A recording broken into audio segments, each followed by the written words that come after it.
So many of us already are getting to some of the important parts of the teaching I am planning to do today. So I will organize it in a way that it's coherent and to bring out the highlighted. One thing to keep in mind is that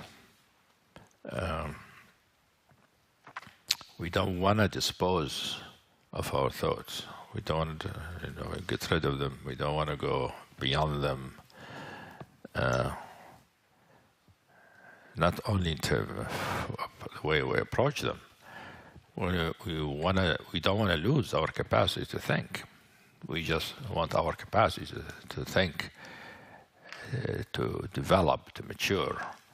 So it expresses that potentiality of the intellectual center. So in many of the discussions we've had yesterday, it's obvious that many of us are already penetrating the forms of the thoughts, the phenomenology of the thought, to something deeper that is not thought, not thinking, different states of being, spaciousness and presence and various kind of things. But that doesn't mean we don't want to know. We don't want to be aware and recognize what forms our own thoughts take. We want to recognize those and be aware of them. To just sort of get into it and speedily go beyond it, through it.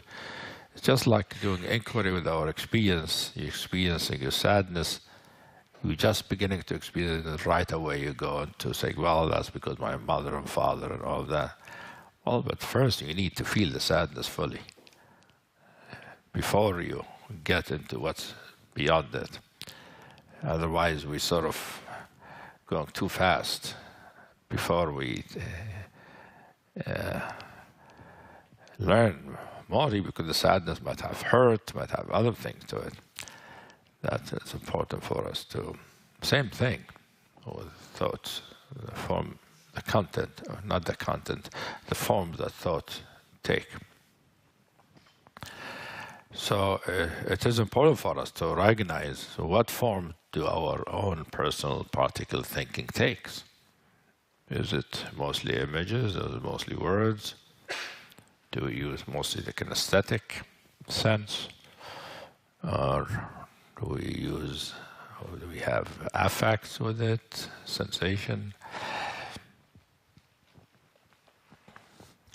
As I mentioned, there is already some research that's been done, and from what I understand, the research has shown that about 60% of people mixed word with images, use both words and images, and that 30% use mostly images, and under 10% use only words or mostly words. It's questionable that anybody uses only words.